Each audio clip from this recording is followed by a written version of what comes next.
साल नया और बाबर पुराना। इतना मुझे मजा आया जी आज बाबर की 50 देख के। अपने T20 करियर की 97th 50 मारी है आज बाबर ने। और एक विंटेज बाबर आजम इनिंग्स थी जहां पे उसने एंकर का रोल प्ले किया है। एंड में जाके अगले ने एक्सेलरेट किया है। इतना मैं खुश हुआ ये इनिंग्स देख के क्योंकि इसमें जितनी भी शॉट्स थी वो टिपिकल और ट्रेडिशनल बाबर आजम वाली शॉट्स थी। वो जो इसमें एकदम से महेंद्र सिंह उस्मान खान वाली रूह आ जाती है ना और अजीबो गरीब शॉट्स मारना शुरू कर देता है, वो नहीं थी। दूसरा, इस 50 में शामिल थी स्वीप्स। हम सालों से एक ही बात कह रहे हैं, चैनल तो मेरा इसी साल शुरू हुआ है, लेकिन दोस्तों में मैं बैठ के बात करता था कि बाबर मेरी जान, अगर तू सिर्फ अपनी गेम में स्वीप ले आएगा, तू स्पिनर्स को बेहतर टैकल करेगा। हमें स्वीप्स नजर आई एक इस इनिंग्स में यार। इसने एक्स्ट्रा कवर के ऊपर से एक छक्का मारा है जो कि देख के कोई सख्ते में मैं चला गया और मैं इतना हैरान हुआ कि यार बाबर मेरी जान, अगर तू इतनी प्यारी शॉट्स मार सकता है तो तुझे एकदम से क्या हो जाता है। Like that was the shot of the BBL so far. मतलब एक्स्ट्रा कवर पे इस तरह छक्का यार, absolutely like mind blowing shot. And एक और रीजन ये है इस 50 को मैं देख के इसलिए खुश हुआ क्योंकि ये जो टुचे टुचे एक्सपर्ट्स बने फिर रहे हैं ना जी, जिन्होंने अपना पूरा करियर बाबर की बुराइयां करके गुजार दिया है, आज उन लोगों को जबरदस्ती करवा घूट पी के मुंह पे एक झूठी मुस्कुराहट रख के बाबर की तारीफें करनी पड़ेंगी। क्योंकि किस मुंह से बोलेंगे आज बाबर की बुराइयां करेंगे, क्या बोलेंगे कि बाबर तुमने एंकर क्यों की है, बाबर तुमने स्लो क्यों खेला है। यही बात मैं कर रहा हूं। जो लोग मुझे फॉलो कर रहे हैं, इस साल को फरवरी में मैंने अपना यूट्यूब चैनल शुरू किया था। मैं एक ही बात करता हूं कि यार देखो, बाबर को आपके टॉप ऑर्डर में होने की जरूरत है T20 eyes, and Babar needs to be the anchor. आपका मसला ये कि आपकी टीम में इतने सारे एंकर्स आ जाते हैं। पहले जब बाबर और मुफ्ती मौलाना मोहम्मद रिजवान साहब ओपनर आते थे, दोनों एंकर्स, वहां पे मसला ठीक है। अब ये जो हम इंटेंट के चूरन वाली जो क्रिकेट खेल रहे हैं, इसमें ठीक है, ऊपर साहिबजादा फरहान और साइम अयूब आ गए, बेहतरीन हो गया, बाबर आ गया वन डाउन। मसला ये है कि बाबर के बाद फिर जो आगे जो दो एंकर्स आ रहे हैं, एक हमारे सलमान कोल स्टीव ऑस्टिन जो हमारे कैप्टन है, बेहतरीन कैप्टन है, लेकिन हम सबको पता है T20 के प्लेयर नहीं है। फिर उनके बाद महेंद्र सिंह उस्मान खान भाई, वो तो मुझे वैसे ही नहीं पता किस मखलूक की है। होगा क्या, लोग फिर ये नहीं देखेंगे कि जी वर्ल्ड कप में क्या हो रहा है, चौथे नंबर पे क्या कर रहे हैं हमारे कप्तान, ये जो महेंद्र सिंह उस्मान खान साहब है ये क्या कर रहे हैं। इल्जाम फिर बाबर पे आए कि जी बाबर क्यों इनिंग्स एंकर कर रहे हैं, क्या करे। और बाबर यार, इतना मुझे अच्छा लगा क्योंकि पिच ना थी आज मुश्किल, ठीक है, बॉल फंस रहा था। कमेंटेटर्स भी एक ही बात करते कि यार this is a difficult pitch, this is a slow pitch. Slow pitch का मसला क्या होता है कि यार अब देखो, एक नॉर्मल पिच है, बॉल यूं आया आगे, ठीक है, यूं पड़ा आ गया। अब स्लो पिच का मसला ये, बॉल बीच में 1 सेकंड के लिए, 1.5 सेकंड के लिए रुक जाता है या उसकी पेस कम हो जाती है, तो बड़ा मुश्किल होता है स्लो पिचेस पे खेलना। And right now we all know कि सिर्फ एक 50 थी इस मैच से पहले बाबर की, जितनी उसकी हाइप थी। ही wasn't having the best of tournaments. इतनी अच्छी इनिंग्स पावर प्ले में जी, बाबर के 11 बॉल पे 13 स्कोर था, नॉट आउट था, ठीक है, मारने की कोशिश कर रहा था, लग नहीं रही थी, लेकिन डॉट बॉल्स नहीं होने दे रहा था। अच्छी बात मुझे ये लगी कि अक्सर ना, क्योंकि इस पे इतना ये शोर मचा देती है पाकिस्तानी अवाम के जी, इंटेंट इंटेंट जिम्बाबर सेल्फिश प्लेयर, कि बाबर शॉट्स जबरदस्ती फैब्रिकेट करने की कोशिश करता है। आज इसने वो नहीं किया।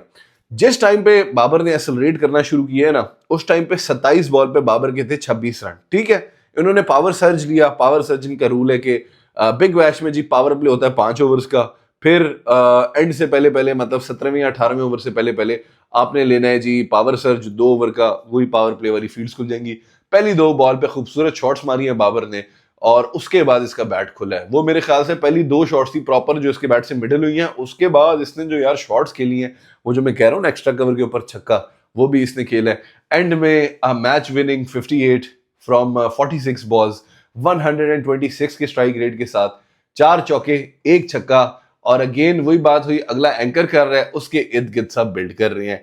पिच पे जो इसके साथ ओपनर आया था वो भी बहुत एग्रेसिव प्लेयर है, लेकिन आज उसका भी स्ट्राइक रेट कम था, ठीक है। फिलिपी आया, फिलिपी ने आके थोड़ा बहुत मारा। फिर आया मोइसेस हेनरिक जो इनका कैप्टन है, एक एक्सपीरियंस क्रिकेटर, सालों से पूरी दुनिया में लीग्स खेल रहा है, ठीक है, ऑस्ट्रेलिया के लिए भी खेल चुका है। मोइसेस हेनरिक यार इस पिच पे एक पॉइंट पे 5 रन थे उसके 10 बॉल पे, सही है, इतनी मुश्किल पिच है। और फिर इन्होंने खुल के खेलना शुरू किया है। एंड में जो उसके बाद बॉय आया, एडवर्ड नाम था, क्या नाम था, उसने आके क्विक फायर वो 13-14 रन किए और बाबर ने फ्रीली खेला। यही चीज है जो आपके मुल्क को चाहिए। मसला सिर्फ और सिर्फ ये है कि जी आपके मुल्क में टैलेंट नहीं है, ठीक है।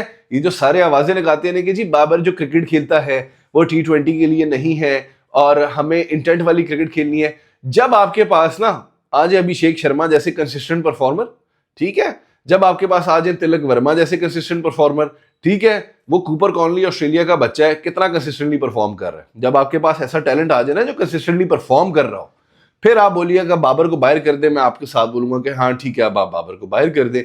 कोहली ने, रोहित शर्मा ने रिटायरमेंट तब लिया जब उन्हें पता अच्छा अब नीचे वाला टैलेंट ज्यादा हंगरी है, और उन्होंने सब अचीव कर लिया था।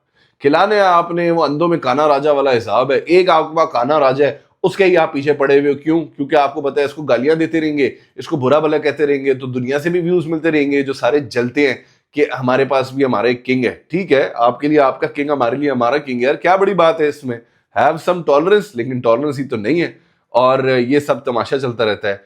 अब दूसरी तरफ जो है वो है हमारे सबके चहीते कप्ताना और उसकी जाना का जो कंपटीशन है, मुफ्ती मौलाना मोहम्मद रिजवान साहब। मैच से पहले जी इनका वो मुफ्ती मौलाना मोहम्मद रिजवान साहब के साथ ऑस्ट्रेलिया वाले थे, तो उन्होंने बताया कि मैंने और बाबर ने साथ सेलिब्रेट किया है न्यू ईयर्स, और वो अपने इंटरव्यू में उसको आवाज देता है बाबजी कम हियर, वो बड़ा क्यूट सा एक मोमेंट था। लेकिन मुफ्ती मौलाना मोहम्मद रिजवान साहब के अभी तक जो हम स्टैट्स उठा के देख लें, तो अभी तक बीबीएल में मुफ्ती मौलाना मोहम्मद रिजवान साहब के 58 रन है और उन्होंने 58 बॉल्स खेली हैं। That is very alarming. I know he is used to open, अभी वो वन डाउन आ रहे, लेकिन फिर भी मतलब रिजवान जिसका इतना बड़ा स्टैंड चल रहा था कि जी मैं सेंट्रल कॉन्ट्रैक्ट तब तक साइन नहीं करूंगा जब तक आप मुझे बताएंगे नहीं कि मैं टीम से बाहर क्यों हूं T20 की, ठीक है। तो रिजवान के लिए आई फील लाइक अभी उससे कैप्टनसी भी छीन ली गई थी, ये एक वो जगह थी जहां पे उसको सबके मुंह चुप करा सकता था, अभी तक नहीं कर पाया।